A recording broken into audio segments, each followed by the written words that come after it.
Thanks very much indeed for coming to this. This is the Rise and Fall of the Ivory Tower session, where we have a great panel. My name is Austin Williams. I run the Future Cities Project. I'll be doing some other sessions in the course of the day and tomorrow.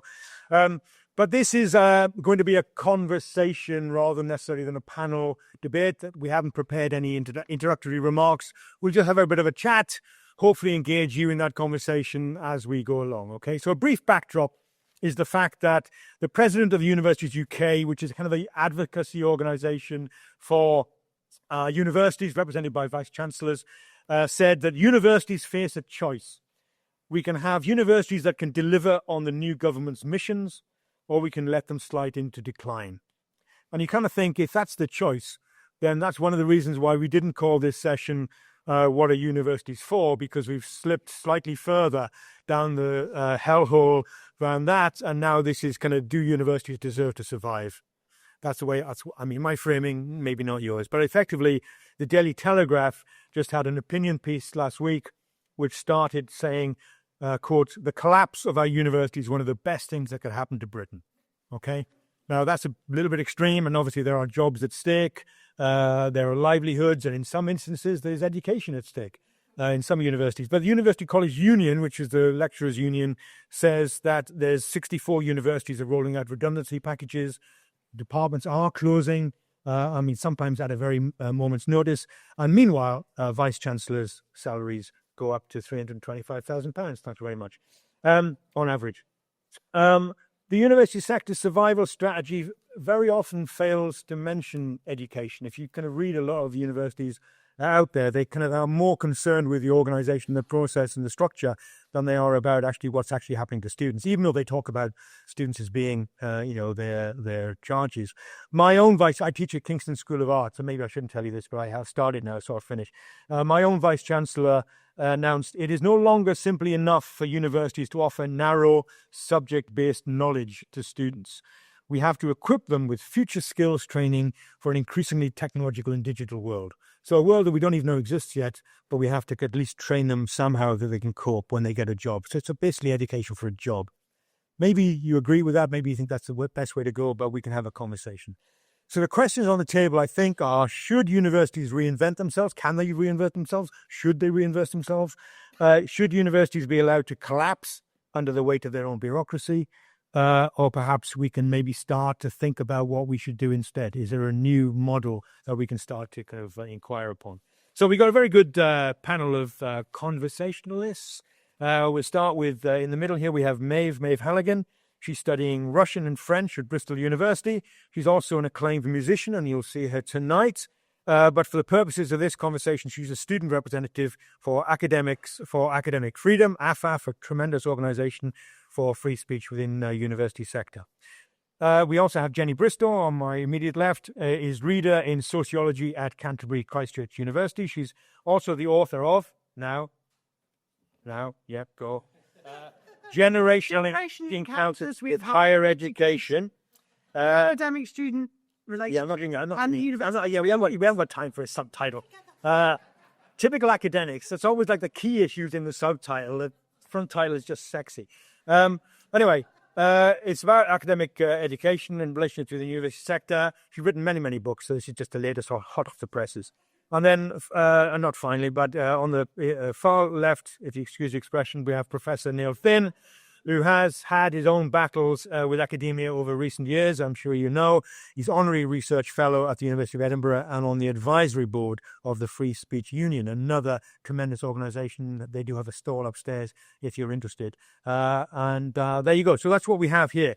Well, I wanted to start talking about identifying some of the problems, because there may be some people here who don't fully get what the hell we're talking about. You know, here we are, middle-class arseholes, talking about the problems we have in universities, right? Oh, la-di-da, right? So what are the problems? Are there the problems? And maybe whether you have some examples you can share with us. Who wants to kick off? Silence all round. Right, no, go, Neil, go. I'll go. So at a very general level, the really biggest problem is just the sheer rapidity of changes in universities over the past 50 years or so in this country, but also worldwide. And we can start shopping lists of the changes we think that matter most. I worked in the same university for 36 years as a lecturer, and when I started, the class sizes were tiny, and when I finished, my smallest class was 120, my biggest was 450.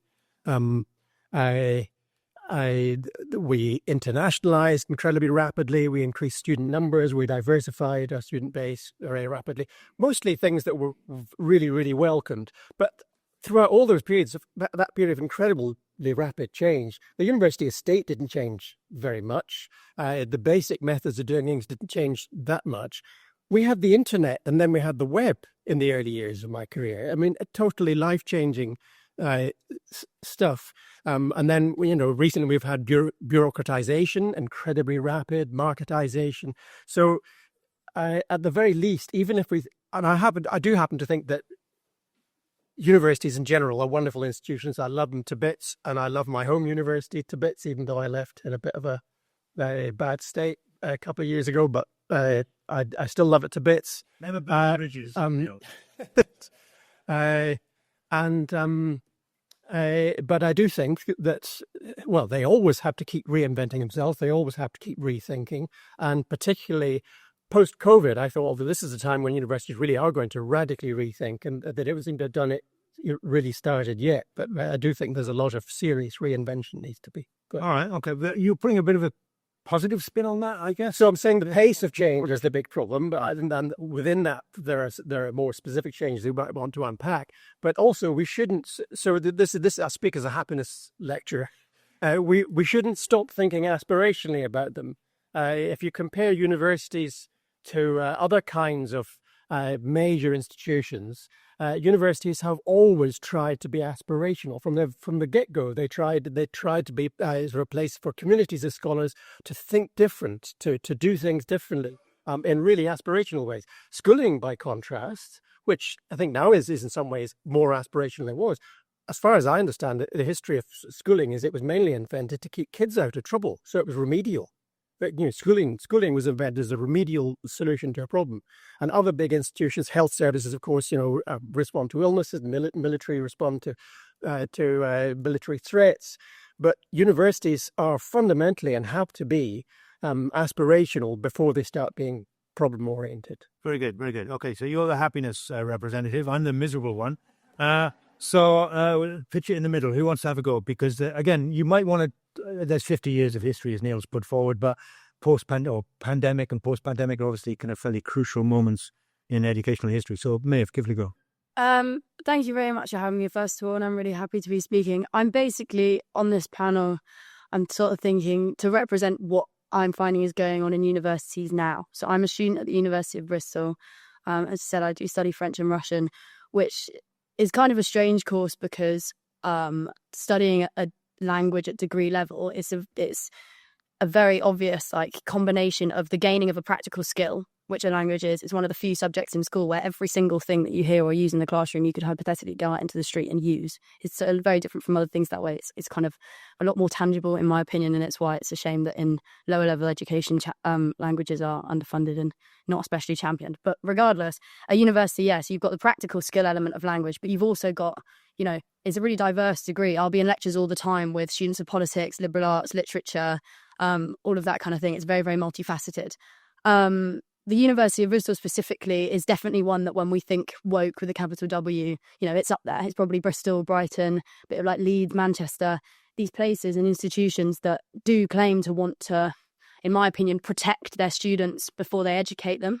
And unfortunately, one of the key elements of being educated is being challenged. Just as a part of my personal experience, I speak Russian because I lived there as a child and I went to a fully Russian school.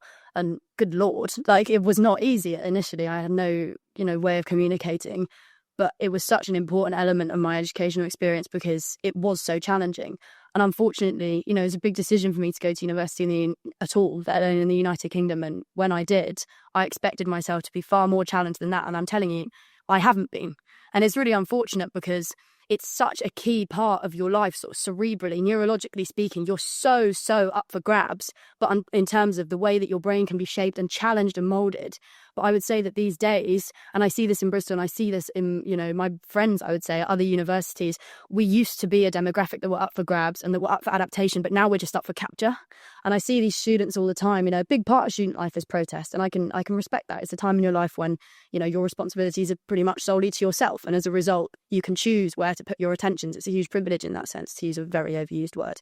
But, I see peers holding placards and shouting about things they've never had to truly defend.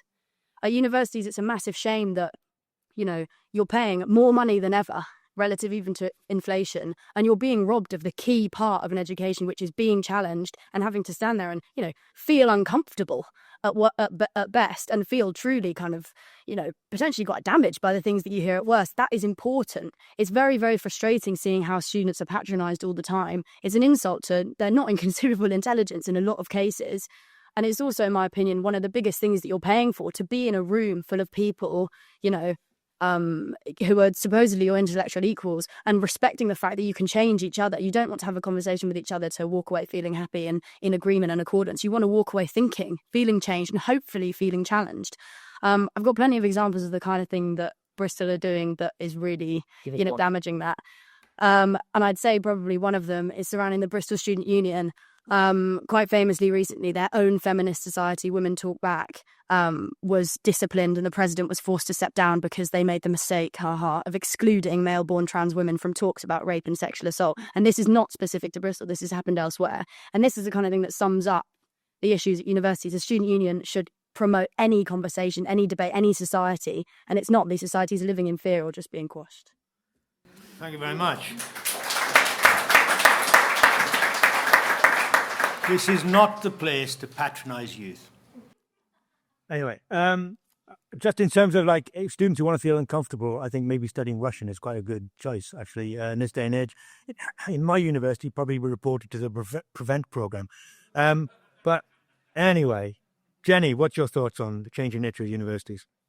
Thanks, Austin. I want to start by saying I think, working universities is still nice work, as David Lodge put it. Academics can moan too much. And I say that because I think it's important that there is a free speech crisis in universities. Everyone knows this, right? But I also get frustrated by, sometimes I think it's kind of used as an excuse, People working in universities will go, well, I couldn't possibly say that, I couldn't do that. The self-censorship happens ahead often of what the policies and even the cultural prescriptions are. So I think we need to get those two things untangled.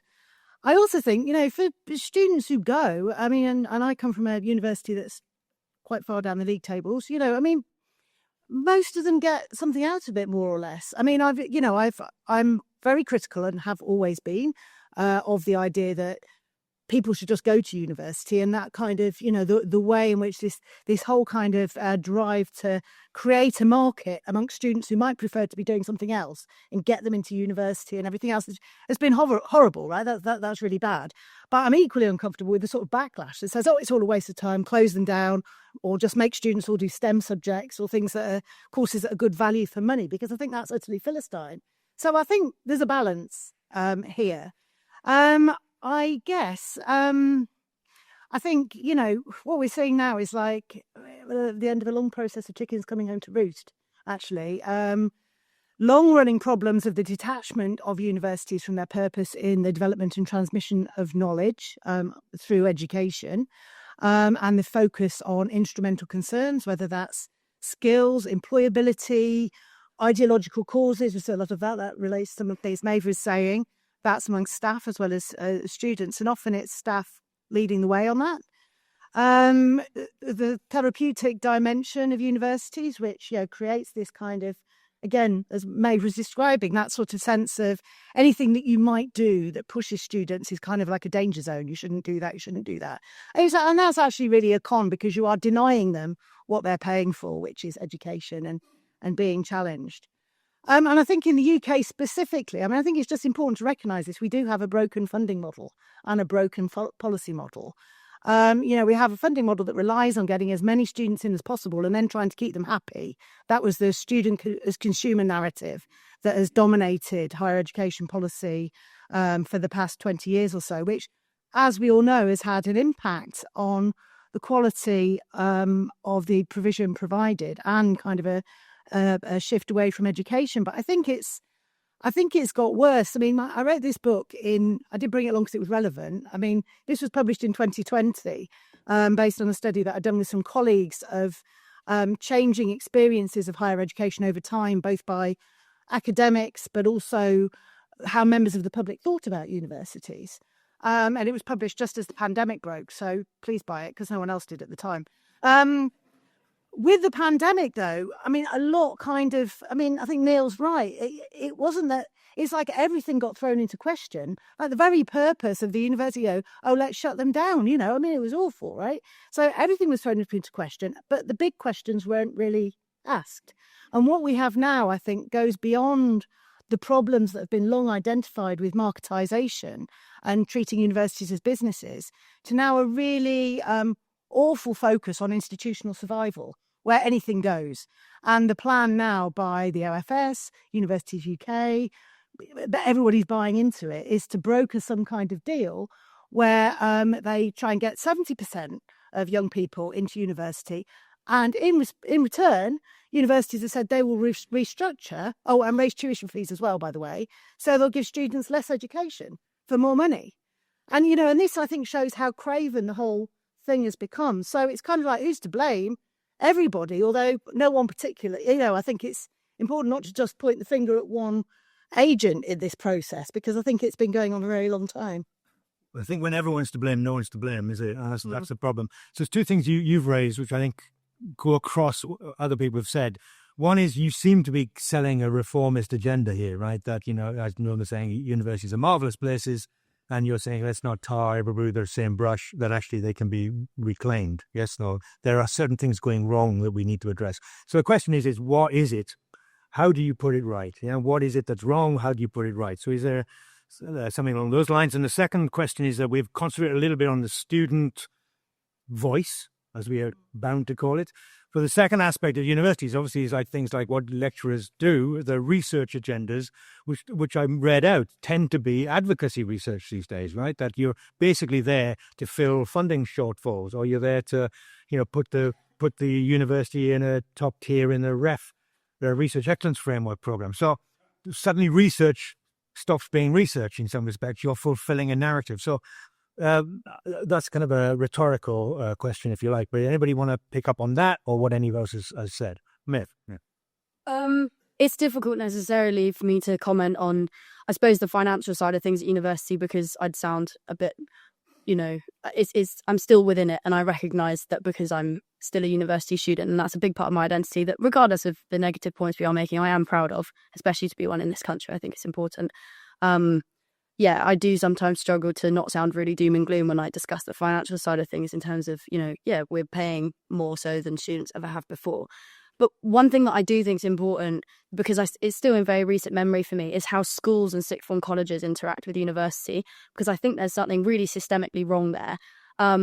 You can make yourself quite unpopular as a student by saying, basically, I don't think everybody should go to university, because everybody hears through that. They hear, they're obviously dying to be offended, and they hear, oh, what, so you think some people are stupid? Or, oh, what, so you think some people shouldn't have access to it? That's obviously not the point that I'm making. If anything, I think a lot of students, I hesitate to say they're too clever for university, but they're clever in a very different type of way. And I'm not just talking about like, oh, he's going to go and be a carpenter. I don't necessarily mean practical knowledge. It's a different gravy. Like, the way that schools sell university to students is by saying like, oh, you're intelligent, or even something as simple as, oh, you read extensively, you should go to university. And I think it's a shame that there isn't far more direct education and informing as a process in schools and sixth forms that tells you about what university actually entails. Like the vast majority of 17 and 18 year olds, because that is the age at which you apply, 17 years old, you don't really understand anything about, for example, how to conduct yourself in a lecture, how many hours a dissertation would necessarily take you. And I think a big part of the issue with that is the fact that universities don't, quote, advertise themselves especially well online. You can go to open days and all of this, but I don't think that there's enough openness about, for example, it's so difficult to find out a syllabus, a university's course syllabus online. I think universities should have, for example, like lecture video examples, just like snippets of them, so a student could understand the kind of world that they'd be going into and the kind of things required of them. On top of that, I think that if that the other angle is that when it comes to what you actually study, you should be far more encouraged to really self-assess and work out where your active interests are academically, because I see so many people who potentially should be at university, but by God, are they in the wrong degree? And that is not necessarily their fault. It's schools. They have a real role to play here, and we're not doing it. There's this huge rift between school and uni. Students cannot bridge it themselves. Right. School sessions next door. But anyway, the question, could we had a conversation outside, right? Which was basically, you're studying Russian and whatever it was, yeah? Some other language by a much lesser country than ours. But the little joke, mate. But anyway, but the idea is, why do you need to do that in university? Do you need? Yeah, no. It's kind of like, why does one? I mean, you can tell me why you do it, but tell me why it's required. Languages, first of all, as I was saying to you outside, it's interesting because, I could be speaking right now in Russian and you would all believe me to be qualified to speak in Russian, because that's, the way language works. If you don't know a word, you don't know a word. So just by using it, you qualify yourself in it. And that's interesting. But I think for a lot of people, especially of languages, they go to university to enrich themselves surrounding the culture that language comes from, because they recognise that it's important not just to wield the practical skill of language, but to be educated on basically what it entails to be from that country, a native user of that language. There are so many elements of a country's history and culture that, in my opinion, are really integral if you want to be able to use that language and be and sort of gain respect from that. I think to be able to speak a language is one thing, but yeah, I'm actively interested, as I believe in my course mates. You have to sort of be humble in the face of something that is clearly far bigger than you, especially in the case of Russian, I might add. There's so much less to gain from just having a language as a practical skill in the face of the huge literary output, the huge historical relevance of it, and obviously the ongoing situation. You'd be foolish to not want to be a student of that, and to recognise that student status actually never goes away in your life if you play it well. Good. It's broader than just a language itself, per se. Very good. Anybody, you want to scribble some notes? Do you want to come back on it? I think that's a really good way of describing the importance of languages, and you can apply that to all kinds of education as well.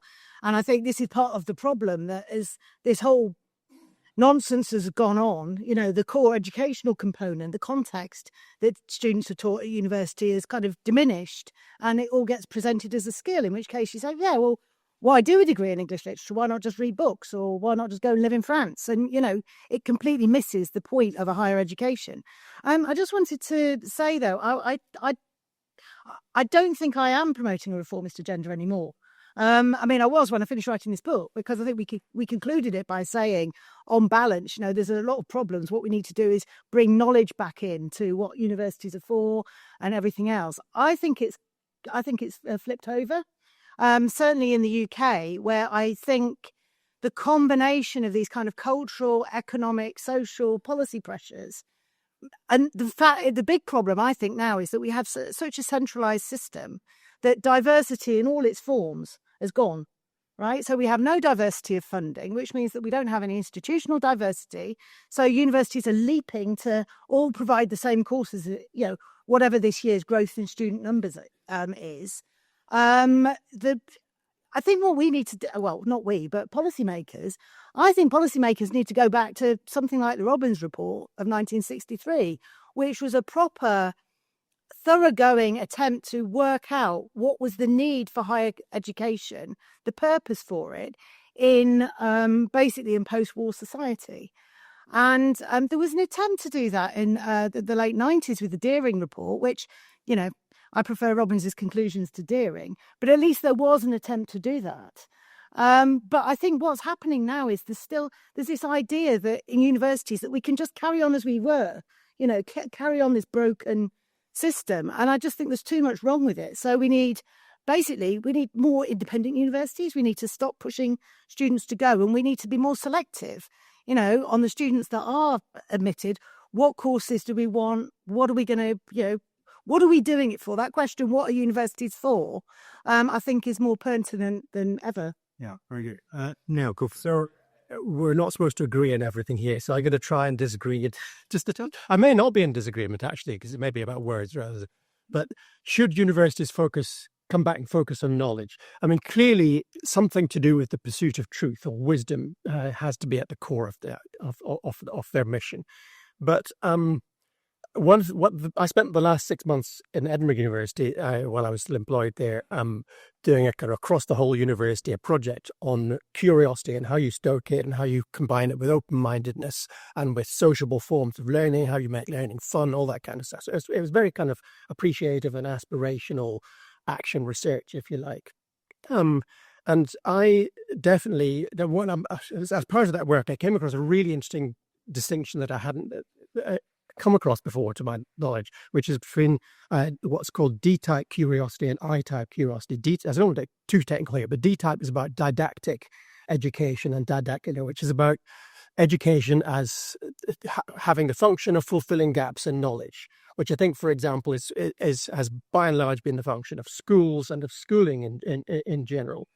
But I don't think has to be the core purpose of universities. The second type of curiosity and associated with that second type of learning is called I-type learning, which is about interaction, interactive, inquisitive learning, where the point of a learning system is to stoke the imagination and to help people, and this is where the core of my project came in, help people not just become individually curious, but become curious in intelligent ways together with other people. The term I used was sociably curious. So, and the ability to not just be curious in well-directed ways, but to be the ability to share your curiosity with other people, listen to theirs, and then together in networks, groups, pairs, whatever, together become more socially intelligent. And that seems to me to be a more helpful and more aspirational focus than just plugging gaps in knowledge. Good. I mean, obviously there's that kind of old parody of old Victorian educators pouring knowledge into stupid children, right? And that's seen as elitist. Whereas now we have this conversation where we all learn together in some hippy-dippy kind of idea where, actually the knowledge of the students can actually enhance my own personal experience. There may be merits to both of us, I'm sure, but we can talk about that if you want to, but I just I wanted that to float out there maybe for a conversation.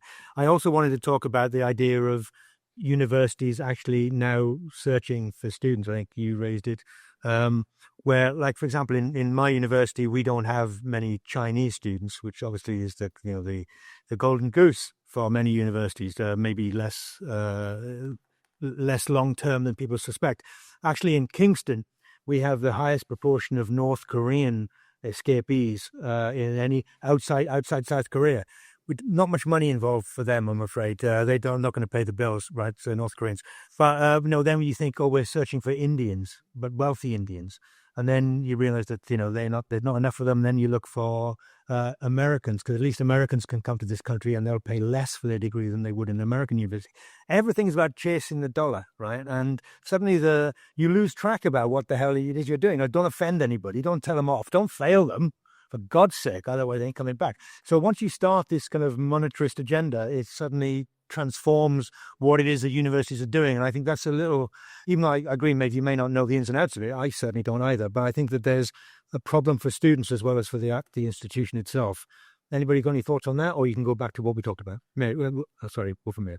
I was just going to briefly say, I absolutely agree with that. In fact, Bristol has a really, really high proportion. Well, I mean, you got to be careful because they call them international students. The irony being that, as a student of languages, I've studied abroad and I've also been to school abroad, both really important and amazing experiences. And the key word for me, as soon as I, leave the United Kingdom, is integrate. And I'll tell you that these students don't do that, and they don't want to. And the university is partly at fault, but it's also the students themselves. I mean, they don't see any benefit to integrating with the city itself, which especially in somewhere like Bristol is a real shame, because there's surprisingly quite a lot of harmony and integration between Bristolians, who are very proud people, and as they should be, with the students, as opposed to somewhere like Durham, where there's a very, very fractious relationship with the student population and the locals. But international students, they're a whole different sort of sector of university life, and one that's so strangely unassailable. You can't complain about the fact that, many of my friends who study engineering degrees, they'll be put on group projects with these students and they simply don't have a level of English that allows them to work with Brits that are doing degrees and have come from, elsewhere in the UK to come to Bristol. And it's a really big shame, and it's disappointing, and it damages the fabric of university life, because you've got these students that obviously make up a huge part of the student population but they're not necessarily contributing in a way that, adds more vibrancy to student life. And that's a real shame, in my opinion. It's something I've really experienced. Okay, Jennie. Yeah, I mean, there's good reasons to get international students and bad ones, and the push at the moment is so explicit now is on all the bad ones. It's like, well, at least they come with the money. But the thing is, at least they do come with money. I mean, what's been going on for a long time has been this sort of basically marketing university to students who have to go into debt to pay for an experience that then, is often below par, and that often gets written off anyway at the end of it, because of the threshold by which they pay it back. So it's like, it's bizarre. I mean, that's sort of like a fake money kind of system. And so, I think it's not just about the international students, it's about that. I just wanted to argue with Neil for a bit. It's just knowledge. I think curiosity comes from knowledge. I mean, and this was the Robbins idea of this, at the time, expanded higher education system, which was 1 in 18 students, right, rather than 1 in 2. Where, that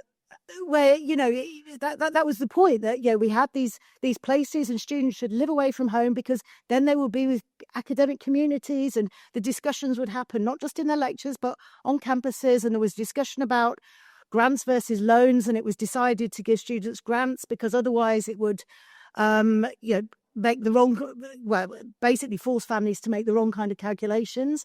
What they wanted were people who could be at university. I mean, it was about the creation of a meritocratic elite, which, whatever the problems with the concept of meritocracy, it had a very kind of clear logic with it. And it was about, academics were supposed to do research and teaching, because what we know and what we're generating then becomes the basis for intellectual curiosity amongst students. And this is what I find so, difficult at the moment now, where the idea of like knowledge is seen in this very kind of passive way, as though, that's all, very old school. And then yet we're supposed to be teaching students what academic skills, critical thinking skills, employability skills. They've all got jobs, for Christ's sake. I mean, they've probably worked longer hours than a lot of academics, but I didn't say that. Jennie, calm down. Right. But, Do you see what I mean? Yeah, Neil, come back on that. So I've nothing against making knowledge one of the central purposes, and I agree that knowledge and curiosity interact. I don't think curiosity just comes from knowledge. Also, obviously, you go and pursue knowledge if you get curious. And we how do we become curious? Well, curiosity is infectious. It's a social. It passes through social networks and through relationships. So I think we clearly have to have both. Regarding skills, well, actually, maybe even regarding knowledge too, I think we need to ask the question, just supposing you want to assess whether universities are doing this cost efficiently, providing this knowledge cost efficiently, you need to ask the what if question, the counterfactual question. What if universities didn't exist? How would people acquire this knowledge? How would people acquire those skills? And the answer in just about every case would have to be, you can certainly, if you want knowledge, you can get that much cheaper than by going to university. If you want particular skills, go to the workplace, get an apprenticeship. It's far, far cheaper and more cost efficient to do that. So if university has value, it has to be something to do with, that takes us back to the name university, which is, a community of scholars doing a multitude of different things, combining the pursuit of knowledge with sitting apart from society for a while, doing research, etc. So the goods that might come from university don't come from any one good, such as the acquisition of skills and knowledge. They come from the supposed benefits of the institution. So we have to examine the institution, and if it's not looking how we want it to be, then we reform that. Okay, I mean, I think we're getting somewhere at it. I teach architecture, so I'm looking at it from a kind of a political reality perspective. There's what we would like it to be and what it actually is. There's this thing which in architecture is called thinking through design. Okay, I always was a great believer in design through thinking. Call me old-fashioned, but I think you have to think about something first before you can design it. But actually now you can get a PhD by building a house, right? If you're an architect and you design a house, You can just talk about it and write 1,000 words, 10,000 words, and you get a PhD. So, the world's gone bloody bonkers. And a PhD is now the equivalent of a master's. A master's is the equivalent of an O-level. And the great inflation and what have you is something we haven't talked about. But I'm very mindful of the fact I have to go out to these ladies and gentlemen who've been waiting very patiently. Dennis Hayes from AFAF. The Robbins report came out in 1963. And I just want to take you on a little journey, which is to 1964. And at Berkeley in California, where students and faculty staff marched under a simple banner. 2 words, what were they? Free speech. Yeah. We've now got the situation where it's true, they did march. No free speech, right? That's the banner. So you now march against free speech. But it relates to something that you said, Jennie, and I think Neil as well. It's a cozy world for academics. They all get on with their work and they enjoy it, and they may benefit from it. But it's never challenged because they don't support free speech. If you want to go anywhere with your discipline, you have to be challenged in your discipline by questions. And the questions may not come from a research project; they just come from some thinking. And without that motivation to have free speech, and free speech in a big way, then universities will stagnate. Because as somebody went to a management meeting, they don't normally go to them, they said, and they raised a critical question, and it was almost like you said something incredibly rude. There's a total silence. You're not allowed to raise. So all the questions you're raising, you're not allowed to raise in the real world in your own universities. And I think that's part of the issue. And to me, it's unless you really support free speech, and then we're not going to change these things. And I think academics don't support free speech because they protect themselves by not supporting free speech. Very good. Actually, in May the 4th, 1919, in China, the students marched behind the banner of Mr. Science and Mr. Democracy. Look what happened to them. I guess I read the topic a little bit wrong because I thought y'all were going to be talking about the long march through the institutions for the last 60 years or so and how they've been captured by critical theory. And in my opinion, these universities should be burned to the ground and salt the earth. I mean, I'm talking metaphorically right now, but it's getting close to literal because as Dennis said, there is no free speech here. You are being shut down. Now, University of Manchester, I live in Manchester, it's 20% Chinese students. And of course, if you have that big of a group, they're not good. If I went with 20% Americans to France, we would all hang out together and I would learn no French and I probably wouldn't anything like that. But if you dare as a professor or something to criticize the government of China, all hell's going to break loose. I mean, what's up with that? And then when you have these university professors who 90% have one political worldview, well, of course you're going to be shut down because they like diversity of all kinds of diversity, but when you talk diversity of opinion, then you're going to be in trouble. So I would like y'all to respond to that, please. There you go. Yeah, very good.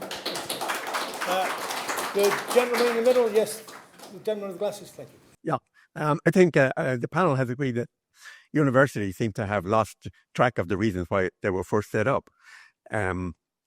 There's a school of thought now that all students need to go to university. But as at least one, or maybe more of the panel pointed out, many students who are very, very good intellectually are perhaps not suited for university. Maybe they ought to go and do other types of degrees in skills, in vocationals, in apprenticeships and so on. One question that has been looked at, but students need to be more appraised of is, what are degrees worth today? We are told that many degrees are simply not worth anything. And this seems to be reflected in the fact that students cannot repay whatever loans that they have garnered throughout their courses in order to keep themselves going. So I think students should be, before they go to university, before they make decisions at the last year of secondary, should be appraised of what is in store for them and be given reasonable options beyond universities. Well, I mean, it's an interesting point, isn't it? I mean, when I went to university, when it was free, not notionally free, it was a kind of a elitist concept of maybe 5% of students went to university. Now that it costs an arm and a leg, it's like 65% of students go, and they all complain about how much it costs. And you do think, well, why are you going then? So it's an odd turnaround that the cost may be not the main driver in this conversation. The gentleman behind you. In terms of language study, and I've got a parallel here, I mean, what interests me is that language study almost never features in discourses about diversity. Raznobratsy, is that correct? Raznobratsy, yes, in Russian. And the parallel I had when teaching music, which I used to do, now I teach sociology, in trying to make a curricular requirement that everyone should have to do at least one module in a non-Western musical tradition. I thought that was meaningful diversity.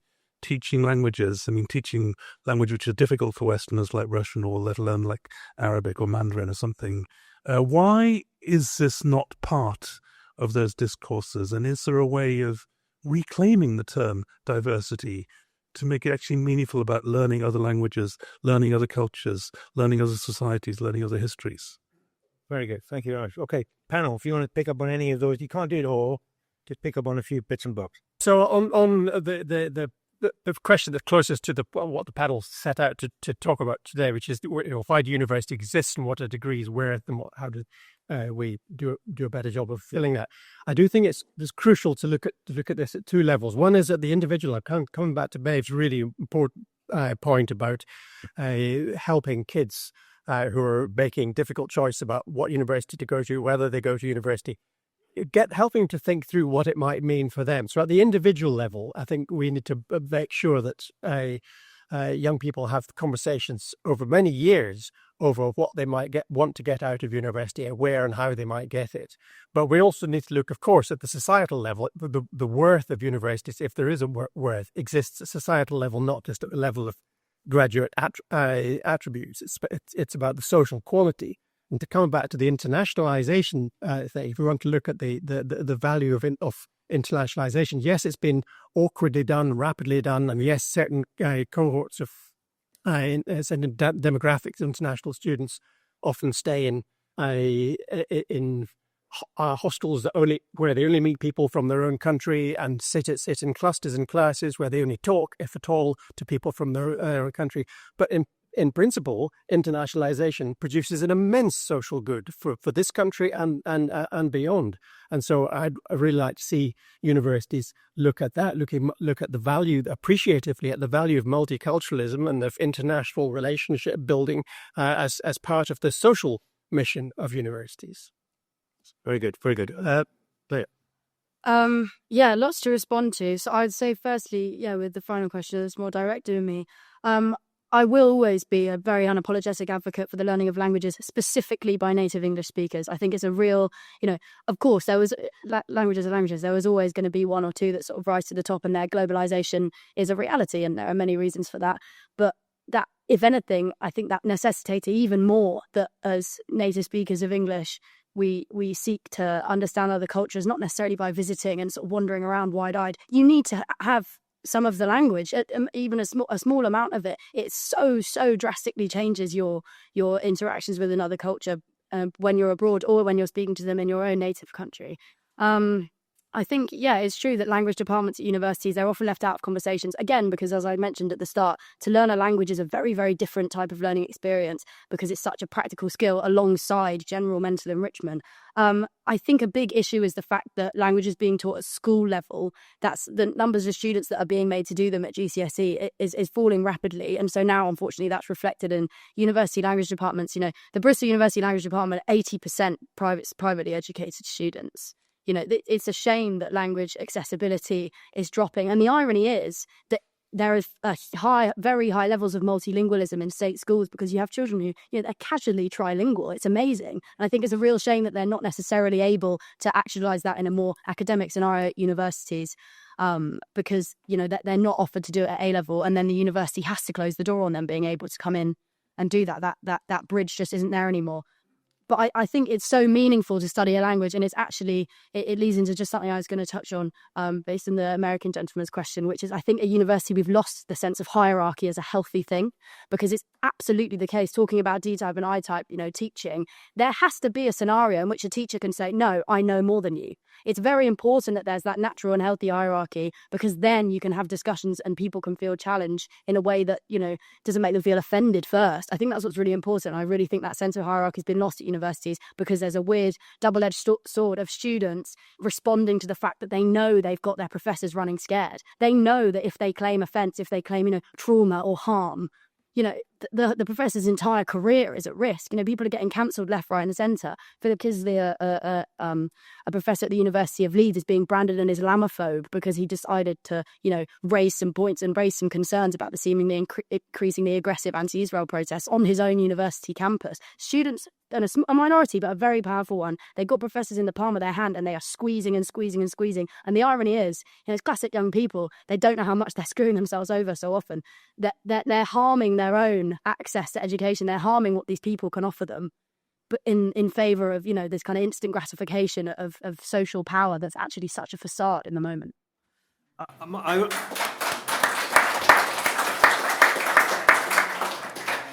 I'll take that as a clap for me about to speak. I think, it's interesting that, I'd look at it slightly differently, that less so from bottom up kind of censoriousness, but the top down is kind of fundamental to the institution. And to the question which kind of is thrown up by both your contributions is, is it lost for good? Because the point's been raised, and unless we can reclaim free speech, then we don't have the facility and the ability to kind of challenge those very things which are corrosive, eating away at the very thing that we want to celebrate. So it's almost like, is it a lost cause and we have to renew and regenerate something else? Or, not pointing at you, but is it something we can kind of reclaim? Like, for example, I say I teach architecture, and I was told by my head of department, how am I introducing AI and Chat GPT into my lecture courses, right? I teach purely essay writing course. So I told him I'm not, which I got hold of the course for. But, that idea that, we have to think about skills-based knowledge rather than just knowledge for its own sake in some respects is something we're losing. Anyway, Jennie, over to you. Yeah, we're all supposed to be on a mission to replace ourselves with bots.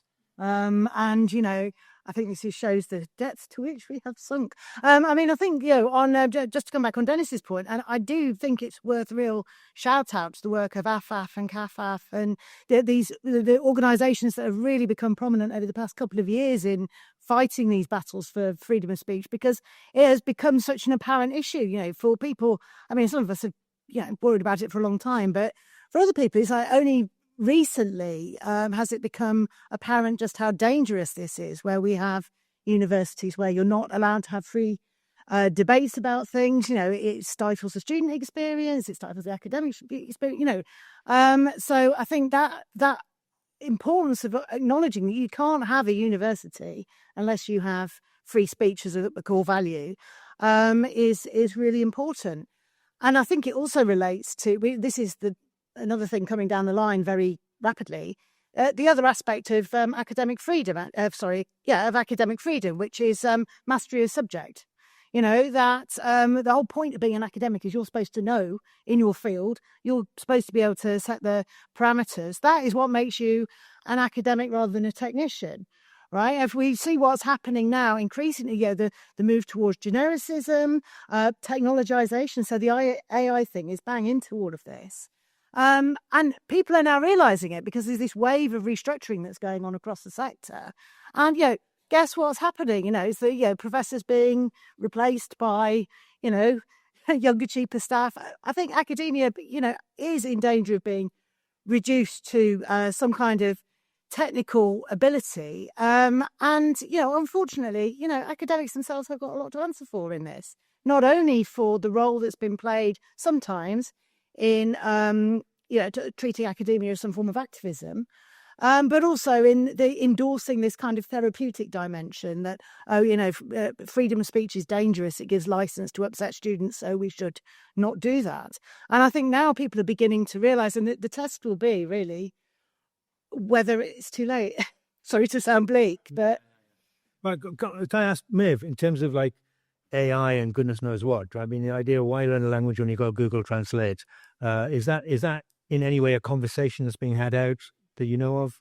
Yes. And it's something I think about a lot. You do get into you can kind of get a bit lost in the weeds if you're not especially interested in the study of language, which is fine. But you kind of get into like the philosophy of translation almost, and the argument, is it possible to truly translate certain things? For example, a poem where your medium is words, so to change them, rhythm and rhyme, etc., is it the same poem? Arguably no. When it comes down to the fact that, I'm going to write my effectively dissertation in either French or Russian, could I write it in English and plug the whole thing in and translate into a translating software?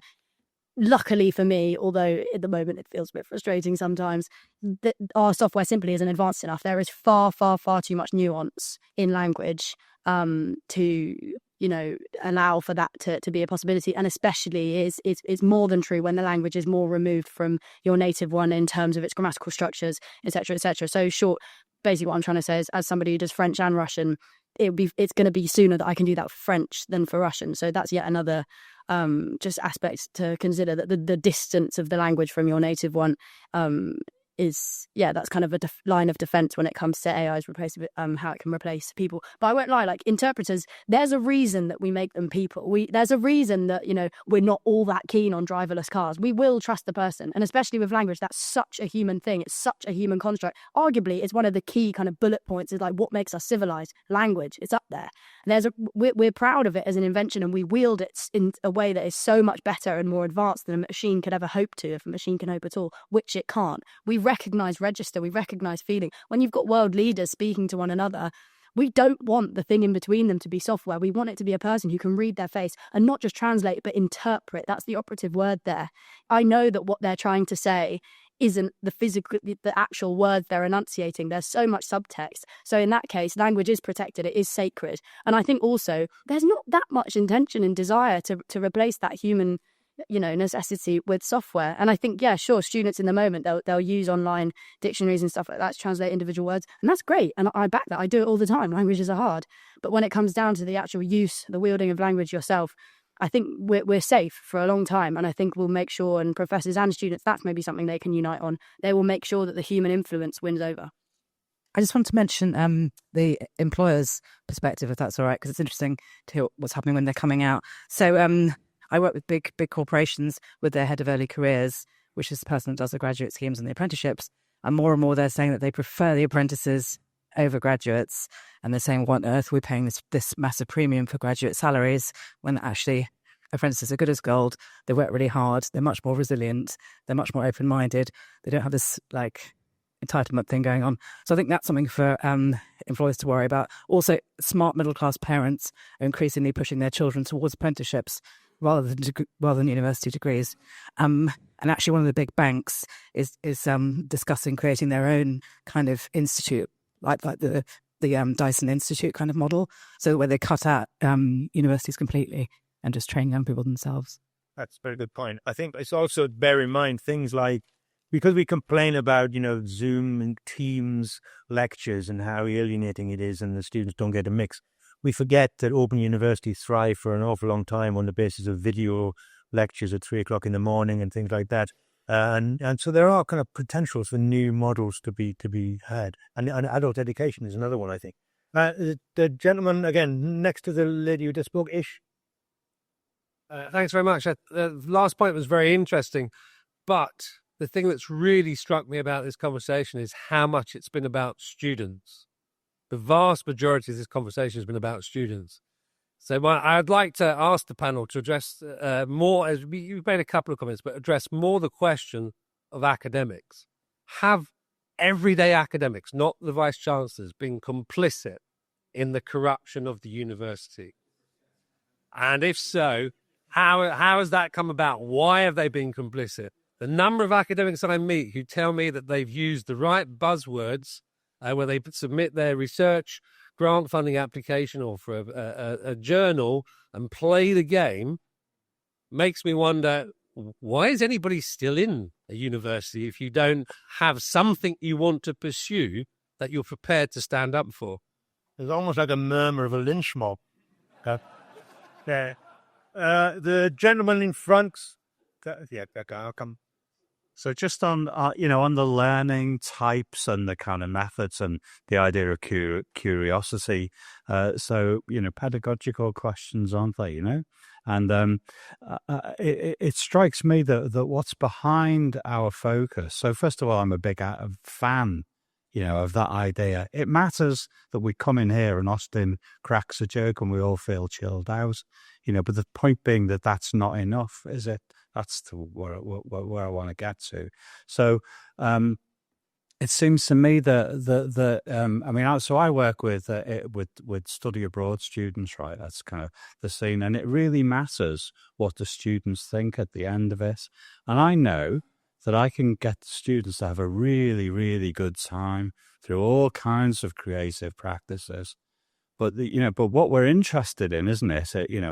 In terms of the academy, is the chase of the academic, of being in the academy, and the intellectual rigor that comes with that. So, somebody mentioned critical theory, and nobody has asked me in the decade or more that I've been doing this.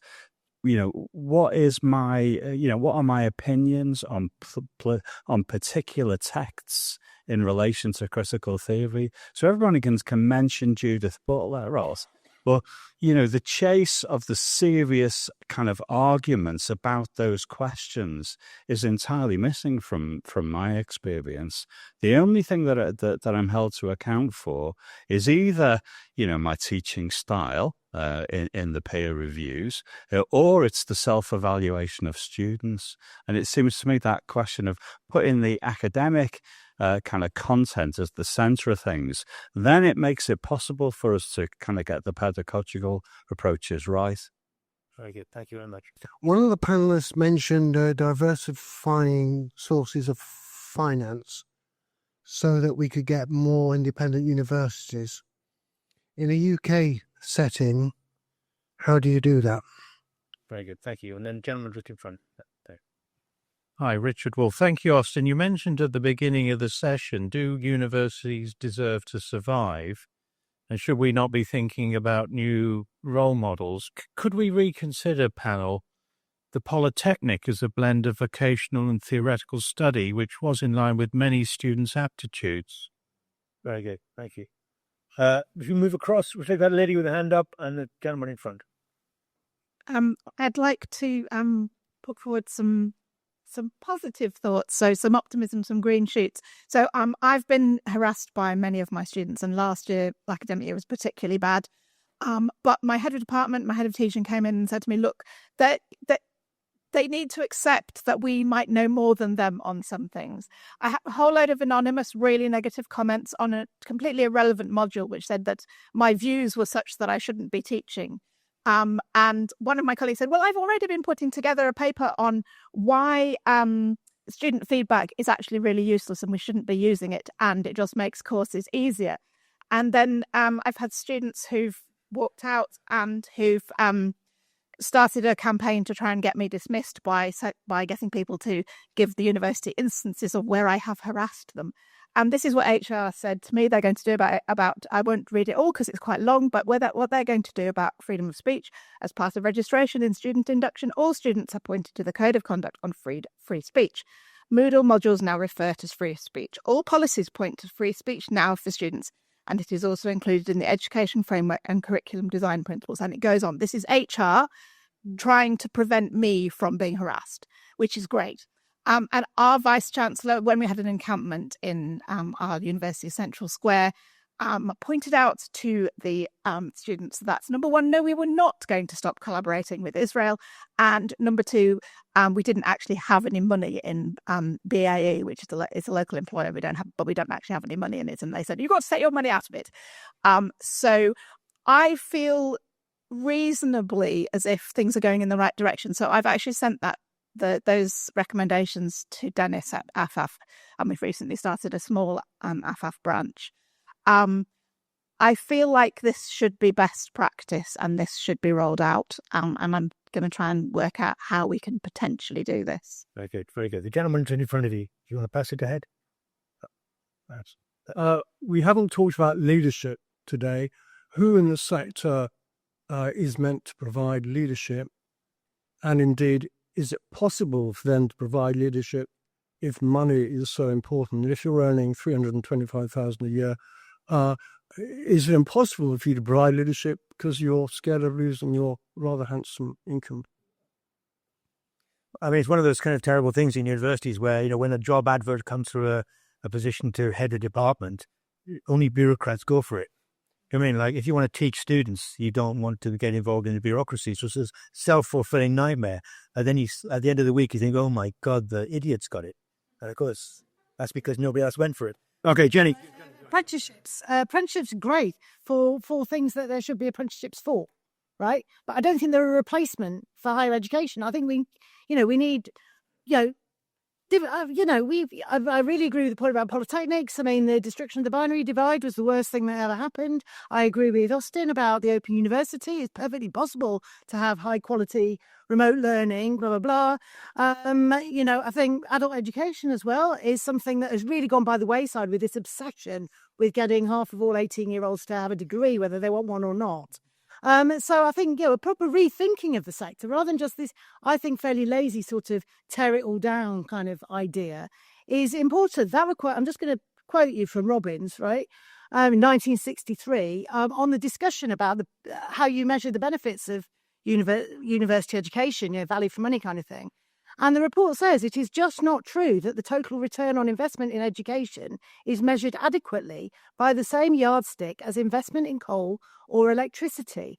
They understood that back in 1963 because the whole purpose of higher education then was conceived in a broader social sense. And no one's prepared to do that work now. So that's where when I'm talking back to the drawing board, it's not completely the drawing board, but even just back to that way of thinking about what it is we want from the sector, I think is really important.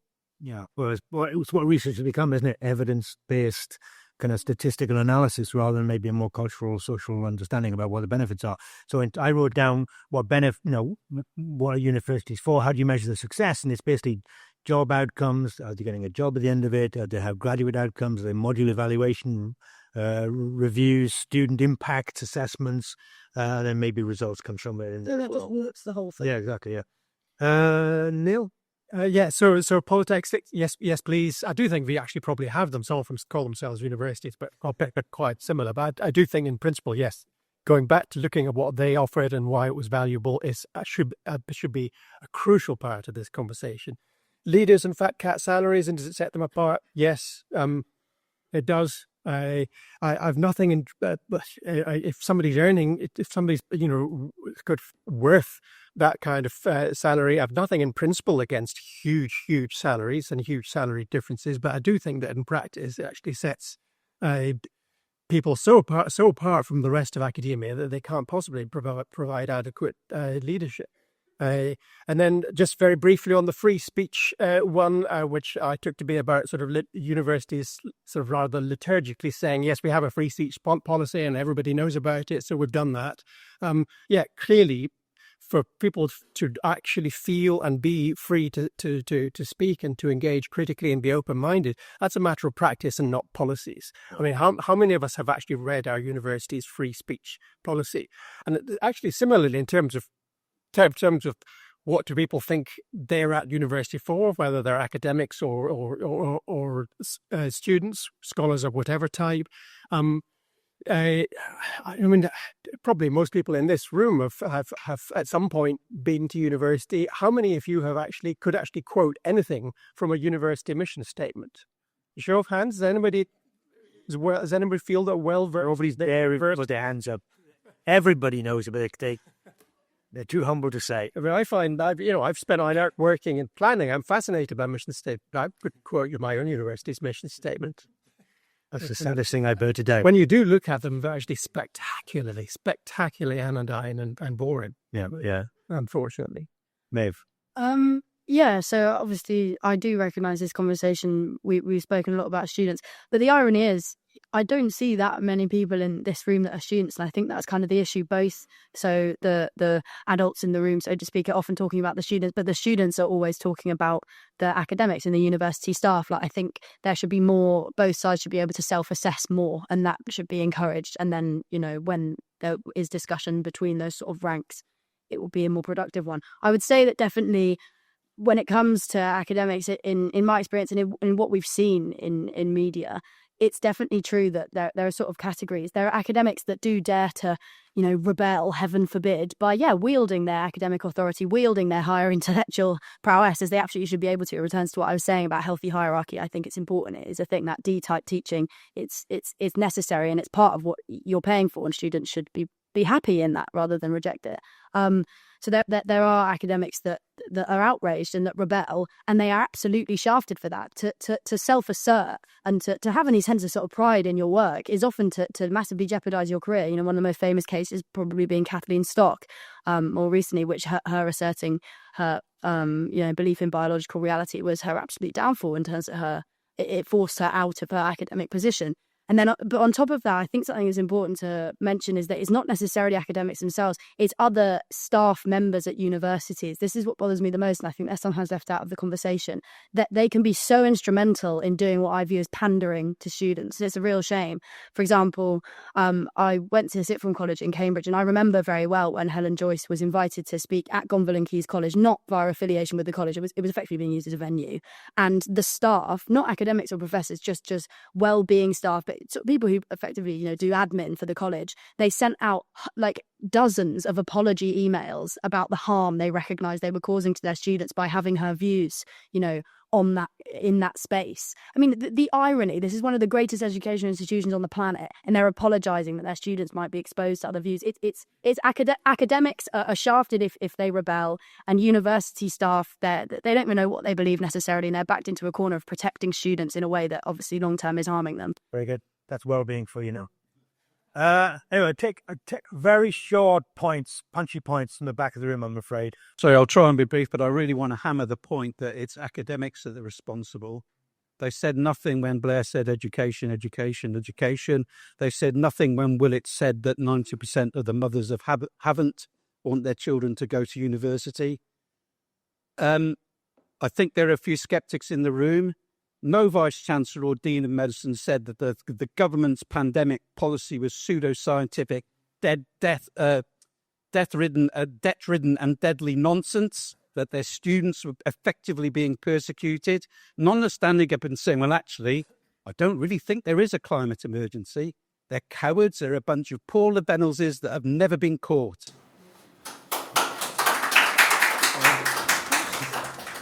Same with the University College Union, as it happens. The guy next to him, if you would.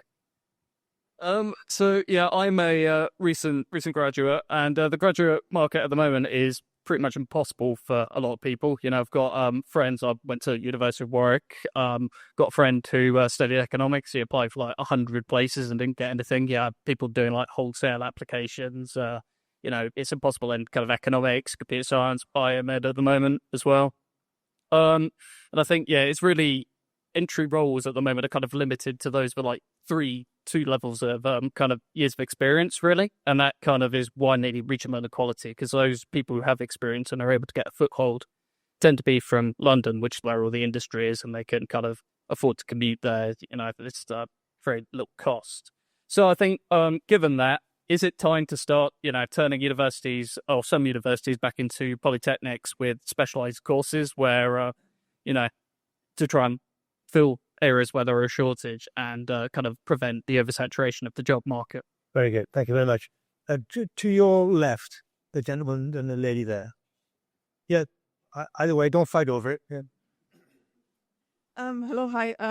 So I'm also a recent graduate, actually from Kingston University, where Austin teaches. I've studied historic building conservation. I'm a fully qualified architect. So just as an anecdote, my undergraduate degree was in Germany 20 years ago, and that was actually a really challenging degree. Whereas the master's degree, I thought that I sailed through it. It was a lot of hard work, but I didn't feel intellectually challenged. And just as an anecdote, we were asked to write an essay about 3 topics. One was about decolonization and the toppling of statues and why that's a good thing. And the second was about the climate emergency and how we can protect historic buildings from the imminent flood.